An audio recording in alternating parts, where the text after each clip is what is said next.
Excited for what I think God has prepared for us tonight. It's going to look a little bit different. You guys, week in and week out, for the most part, you get to come in here and you get to hear me blab for 30, 35, 40 minutes each week. And I hope and pray every week that I have the opportunity to present the word to you guys, that you leave with something. And it's amazing to me how God in His grace can use a simple-minded moron like me to convey the vast richness of His truths to you guys. But it's just a testimony to His grace and His power and how He works. And I'm excited because tonight you guys aren't going to be hearing just from me. You're going to be hearing from some of your own peers. And I love these opportunities because I think it impacts you on a different level at times when you have the opportunity to hear about the things that God is doing in the lives of somebody that's sitting in the same seats that you are week in and week out. And so I'm excited to have Maddie and Jaden up here with me tonight to share a little bit about the things that God has done and is doing currently in their lives. So I'm hoping that you guys will lean in for these next few moments and listen to what they have to share and what God has placed upon their hearts. And so let's make some introductions. I don't take for granted that everybody knows everybody in this room. So, Maddie, we'll start with you. Tell people about Maddie. Who is Maddie Reed? Give us some info on who you are so they can get to know you a little bit better. Sorry. Yeah, he said my name's Maddie. I'm from Moulton, Alabama. I don't know if there's any Moulton people in the house. Yes, Harley. I'm a senior at UNA, and I'm majoring in exercise science. Hopefully going to PT school. Yeah, that's it. That's kind of sad because your time here is limited.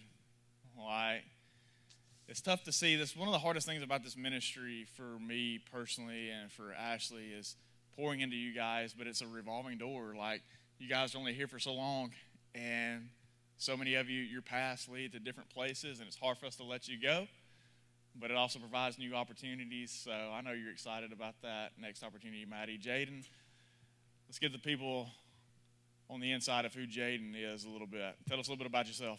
So like you said, my name's Jaden. I grew up here in Florence, Alabama. I am a sophomore at UNA, and I am majoring in elementary education. That's about it. Special calling. I couldn't do it, man. Them kids, really? I've changed majors 4 times, so no promises. There's already plenty of people in here that can relate to it, and there's so many of you that are going to graduate, and you're still not going to know. Even the one you walk out of the building with, you're like, I don't think this is it. So where do we go from here? I guess the unemployment office. So we'll get it figured out. All right, so Maddie, let's come back to you. I want to know, share a little bit about how you got connected with life and how you got connected with UBC. Obviously, I think this place has had a huge impact upon your life and your time while you've been at UNA. You're part of our worship team here. So just share a little bit about how you walked through the doors of this place and what it's meant to you in the time that you've been here. Well, I lived in Olive Hall my freshman year, and one night at 11:30, I went into the lobby and met a group of complete strangers, and we all decided we wanted to go church hopping together. And about 2 weeks in, we came to Underwood, and I don't know that I went anywhere else after. Like, it was just, we went everywhere. Sunday, Wednesday, anytime there was a service, we went. And God just really, as soon as I walked in the doors, I just knew I was supposed to be here. I've loved it here.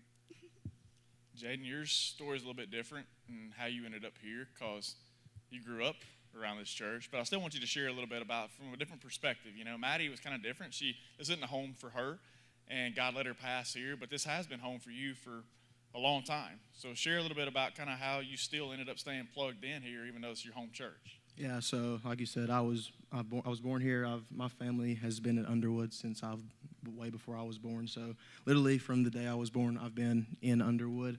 But when I got in high school, I kind of started straying away and wasn't here very often. I was out of church more than I was in church. Like, if I was here 2 weeks, I'd be gone 4, just because I thought I could do things on my own. And actually, Nathan Murphy, shout out to him, he invited me last year to Man Church with Luke Blaylock, and be honest, I was looking for every excuse not to go, and didn't have one, so I went. And then it's on Tuesday nights, and then he was like, I better see you tomorrow night at Life. And I was like, okay. And once again, looking for every excuse not to be here, and who has anything to do at 8:30 on a Wednesday night.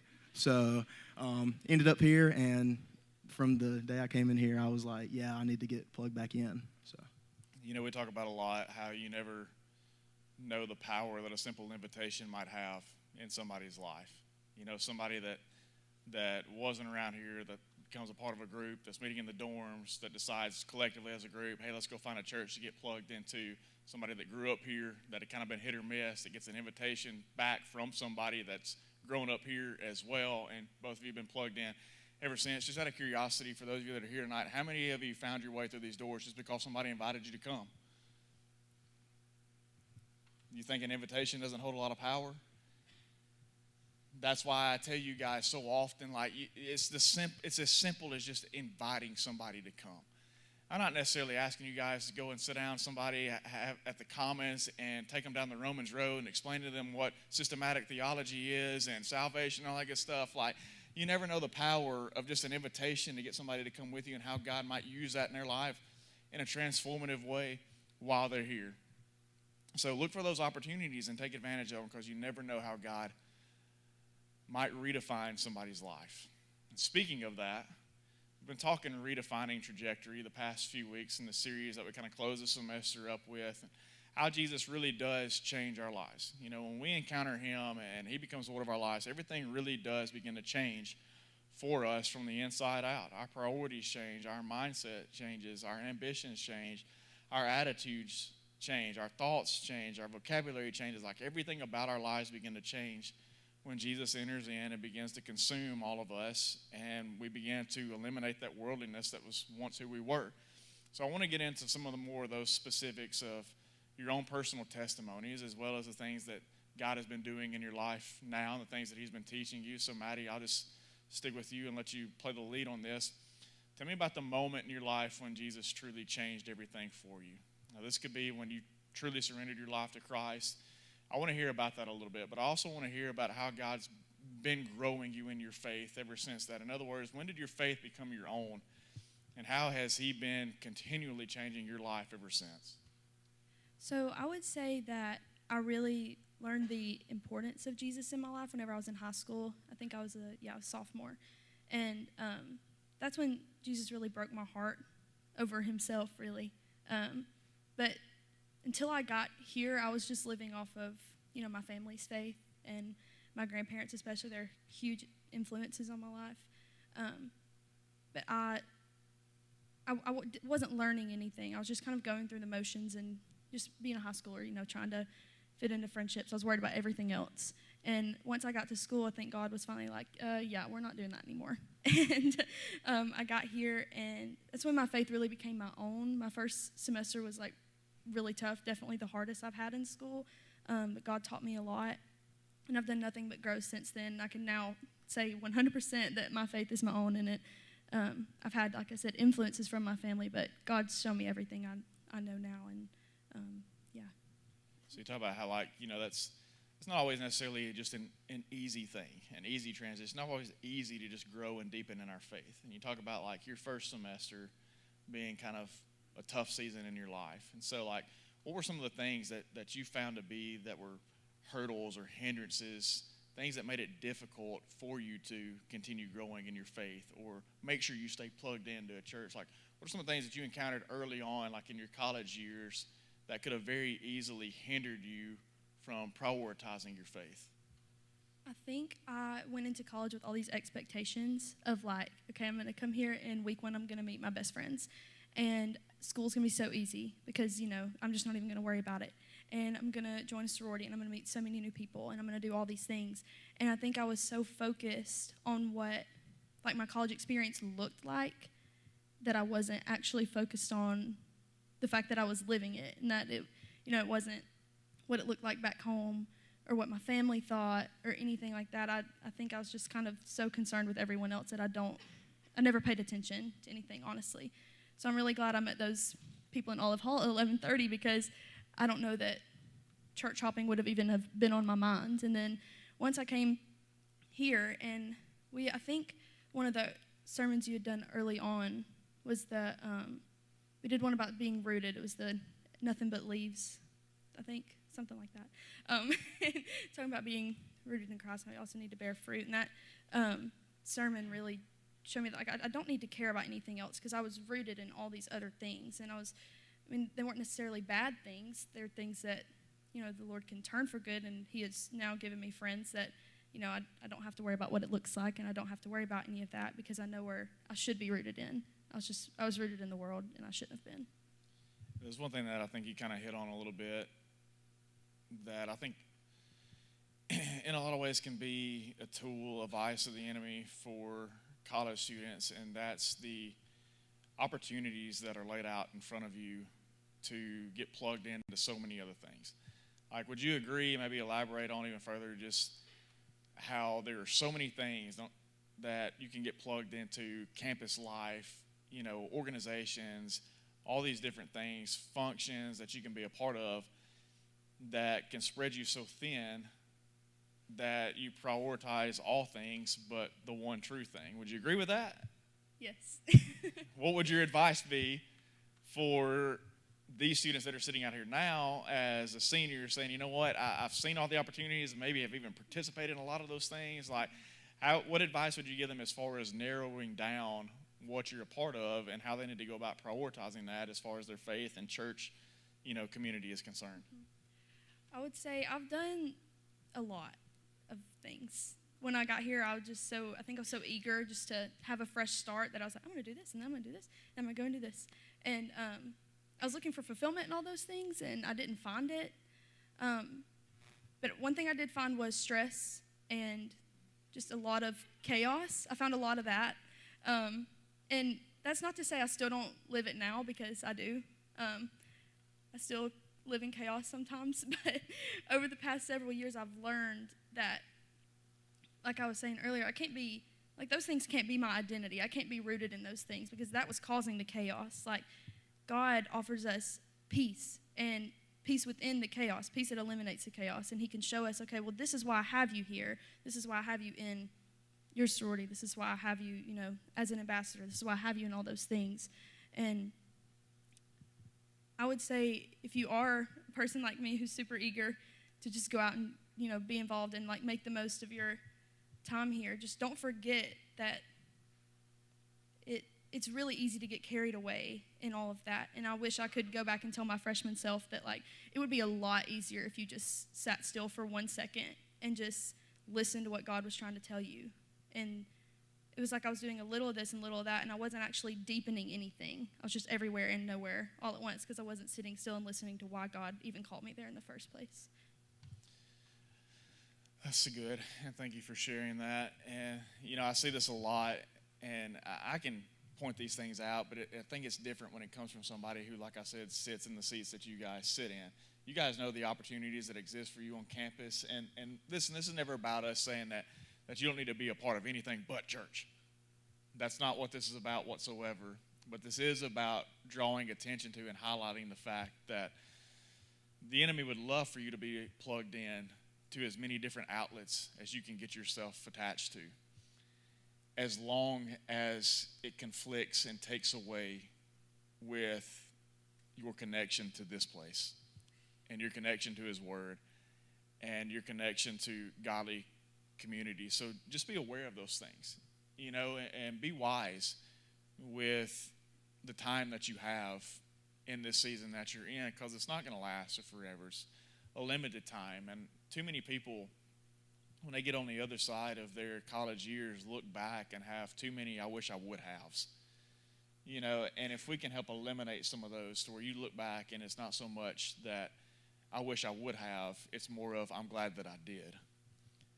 And that's what we want to help you guys find it. And that always comes in relation to prioritizing the things of God, prioritizing Christ, prioritizing your walk with him, and even doing so in the midst of the other things that you're plugged into. That's the thing, Maddie, that I think I've seen personally a lot of growth in your own life is using the things, using the opportunities, using the platforms that God has given you while you've been at UNA to make an impact on the people around you with the gospel and with Christ. And there's nothing more satisfying, nothing more fulfilling than that, to look back and say, you know what, I took these opportunities that were afforded to me that God gave to me, and I used them for His glory. I used them for His honor. And was I perfect in it all the time? Absolutely not. Did I make mistakes? Did I slip up along the way? 100%. But I can look back and see how God did give me an opportunity, and I was as faithful as I possibly could be to honoring Him in that. So Jaden, I want to swap over to you for a minute. When we're talking about, testimony, how Christ changes our lives. And those of us that have encountered Him, we all have a testimony of the goodness and His grace and His salvation, His forgiveness. You've grown up around this church. Your family's been a part of this church for years and years and years. You made a decision for Christ at a younger age. But then just last year, you were baptized again. And I think that was a season in your life where Christ was kind of doing a new work in you to deepen you in your faith and get you to a place where it's like, hey, man, dude, hey, we're going to take this real or are we not? Are we going to just talk about it or are we going to be about it as well? So I want you to share a little bit about kind of that season of your life. What was God doing in your heart during that time that led up to that decision that has taken you to this point now to where you're seeing consistent growth, in ways in which I think you never have before. So just share a little bit about the work that God did in your life that led you up to those moments and what He's been doing since. Yeah, so like I said, when I got in high school, I did a lot of just me, wanted to do stuff on my own. Once I was able to drive, my mom stopped forcing me to come here, so I stopped coming here. Like I said, I showed up sporadically, just whenever I felt like it. And the summer after I graduated high school, so before last fall, I just felt like something was missing. I didn't know what, but I just didn't feel like at peace with anything in my life. It just felt like everything was close to being good, but not good. And I didn't really know what it was. And like I said, Nathan reaching out and getting me back in church really helped a lot. But like I said, just the Lord was telling me dude, you're almost there. Just take that step. And one of my things is when I did make the decision to get rebaptized, I came here on a Wednesday night. I was looking to talk to Matt because I hadn't really talked to you that much before. And like you said, you're intimidating, so I was scared to approach you. So I walked in, and Matt was talking to somebody, and I was like, dadgummit, I'll do it a little later.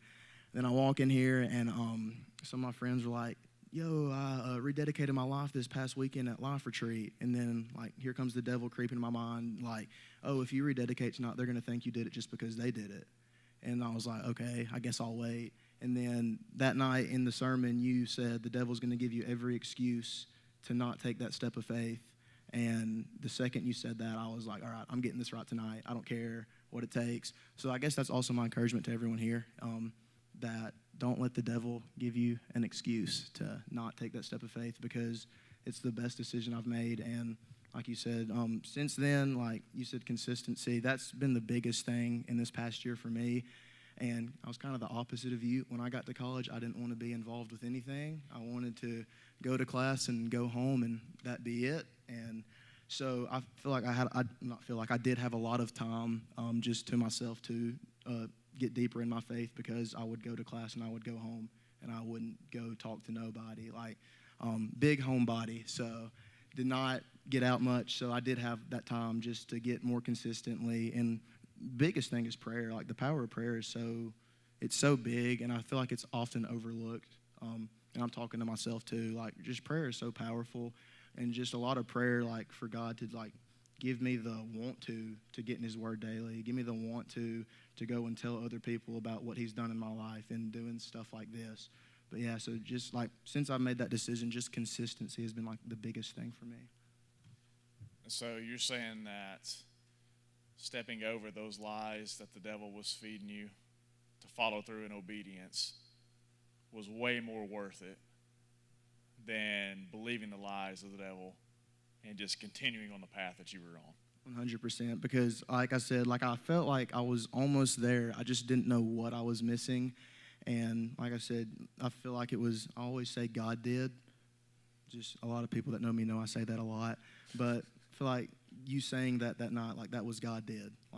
God was like, Trey, you're going to say this tonight, and Jaden's going to hear that and be like, you know what? You're going to take that step of faith. So yes, 100%, God will do it. God does do it. God did do it. So, yes. The reason why I kind of wanted to reemphasize that because I feel like there are plenty of people who sit in here week in and week out, and they experience conviction from the Spirit to make a move, to take a step of faith, whether that be coming to Christ and salvation for the first time, whether that be following through in believer's baptism, whether that be in a rededication, a renewing of their faith kind of a thing. And a lot of people would just get stuck to the spot they're standing in. And a lot of that comes through just these subtle whispers of the enemy to try and keep you stuck in that place, to make you think that people are going to say something that they never would have said to begin with, or to make you think there's going to be some kind of perceptions or judgments or condemnations or whatever, that your life's going to radically change if you step out and do this. And it will radically change, but for the better, not for the worse. And so, if nothing else, I hope some of you guys, maybe if you found yourself in a similar position like Jaden was in, have heard tonight of the goodness and the worth of Christ, and that he is worth stepping out and having a conversation with somebody about the things that you might be struggling with. Don't let yourself remain in a place of discouragement or uncertainty or darkness or bondage just because the devil's content to whisper you some lies week in and week out, instead of just being bold enough to step out and have a conversation. It's amazing the things that I think some of you guys could be set free from if you would fully open up the door of your heart to the light of Jesus instead of just giving it a little crack. And that's been my prayer for a lot of you throughout this semester, I think. And we've seen that in several lives, but I know there are several others as well. And so, Jaden, I think one other thing that you've benefited from greatly is, godly community, especially with a group of guys. I know you talked about being plugged into a man church group, and I want to talk about men for a second, because I think you understand this now in the place that you're in. We look around and we just see a lack of spiritual manhood, a lack of men that are being bold in their faith. And I think the culture of that's changing around here some, because some of you guys are getting real about your faith. And I think that's a direct contribution to some of the growth that we experience in our community here. Like when men get serious about the things of God, things just change. And so what would you say to the value of finding a godly group of men to be a part of, to continue deepening in your faith? And then what would you give maybe as a challenge to some of your other guys sitting here tonight about taking their faith seriously? Yeah, so being involved in Man Church has probably been one of, if not the biggest blessing in my life. Like you said, there's just people of all different ages that have all been through different stuff that, I might go through one day that in the future it will help me. And, like you said, I feel like the world twists Christianity a lot. And I feel like you said, like from a man's perspective, people I feel like men think they're going to be looked at as soft if they're overly spiritual, because I don't know, I guess because when you are giving everything to the Lord, you're showing that we are nothing, and without God we are nothing. And I feel like from a man's perspective that they might feel like the world look at him as weak, when really that's the strongest thing you can do is literally give everything to God. So that has what I've learned just through being in Man Church. And my encouragement to other guys is, if you are not involved in a Man Church, please get involved in one, because anybody that's here that is in one can definitely testify that it is one of the best decisions you'll make. Absolutely. Thank you for speaking to that, because, guys, for real, we harp on it and we stay on top of y'all because we want you to be men of God, and we want you to be men of God that attract women of God, that grow families of God, that reach your communities for God. And that's what it's about. There's nothing, you talked about it looking like weakness, and guys being, well, I don't want to get too emotional in worship, or I might look vulnerable, and I'm certainly not going to cry, and I'm definitely not going to go to the altar and pray or anything like that. And I'm certainly not going to be in any kind of a group message where people ask me how I'm doing or whatever, because that's like weird girl stuff. So I'm not doing any of those things. And in reality, man, you're missing out on godly, biblical, manly community. And if that's lacking in your life, guys, come and find one of us afterwards. We want you to get you plugged into those things so that you can continue growing in your faith as well. I'm telling you, if you want to have, how many of you ladies in here want to find a godly man? Take a look around, fellas. How many of you ladies are actively seeking for a godly man right now? Take a look around, fellas. We're trying to make things happen in this place. Y'all want me to break out the relationship series again in the spring? Like, we'll do it if we have to. I'm just saying, guys, like, one of the greatest blessings that I have in my life is my wife. My godly, supportive, encouraging wife that I literally couldn't do what I do, probably couldn't survive a single day just in life in general without her by my side. I'm telling you, like, this is not to brag upon myself or anything like that, but God brought that gift back into my life when I decided I was going to start taking my faith seriously again. And some of you guys, man, if you will start taking your faith, and I know y'all are at this season, and this is completely off the cuff from where we're going to finish up. We'll get back on track in a second. I got to take a moment. So y'all are looking for relationships, and that's a big part of your life right now. And everybody's concerned over whether or not I'm going to be married or I'm not. You know, some of y'all, your worst nightmare is to live your life being single. And I'm just telling you, if you're looking, guys, for a godly girl,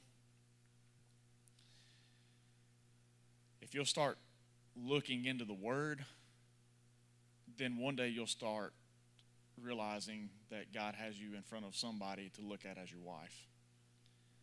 But you better start with a Word before you get a wife. Because in all honesty, what I've come to realize over the years is if I don't love the Word, then I can't love a wife. If I can't respect the Word, I can't respect a wife. If I can't be sanctifying myself through the Word, I can't help in sanctifying my wife. And so, guys, if you'll start with the Word and the Lord sees your faithfulness and your diligence there, then He can entrust you with a bride. It's the same way with His church. You know, and those that He sets apart as leaders within His church, and I wish pastors would get a handle on this as well, is that God's not looking to entrust His bride to unfaithful men. God's not looking to entrust His bride to men who will sacrifice and split truth. So start looking to the Word, and God will lead you to a wife. All right, let's get back on track. As we finish up tonight a little bit, Maddie, let's come back to you. I always like to do this when I give you guys an opportunity to share in front of your people. If you could share from the heart one thing with your group of peers, what would that thing be? An encouragement, challenge, a personal word that the Lord has given to you. If you could share one thing from your heart to them tonight, what would that one thing be? This is something that God's been like really trying to work in me lately. I spent the past 3 years here so blessed to be in a place like this that pushes me towards growth, but also I tend to be a little bit of a perfectionist and a planner, and I love to give everything to God 1 minute and then just slowly take a piece by piece back for myself until, a week later I've, not talked to my family or friends in 3 days, and I'm like holed up in my room because I'm like fighting everything to, act like I don't need to rely on God because I can do it on my own. And I guess I guess if there's one thing I could say is that if you struggle with that, like me, just give everything to God. God doesn't expect you to be perfect. He knows that we're going to mess up. It's about your intention in that moment, and I get so frustrated with myself even now because I sit and I worry and I stress about not being able to handle things on my own whenever I'm not supposed to handle them on my own. I'm supposed to give everything to God. That's what I'm supposed to do. It is easier that way. He tells me that, and I choose to put myself through stress and worry and again chaos just because I am stubborn, hard-headed, and again a little bit of a perfectionist and just want to do it on my own. So that would be, I guess, my biggest piece. Just give it to God because that's what He's there for. That's how He created us. We're not supposed to do everything on our own. So don't feel like Jaden was saying, don't feel like you're weak or like you're, not strong or that you're not even representing God well because you need His help. Sometimes Satan will use that and, try to tell you that, you're really struggling. You don't want people to see that you're struggling because if people see that you're struggling, then they're just give it to God and don't worry about the rest of it.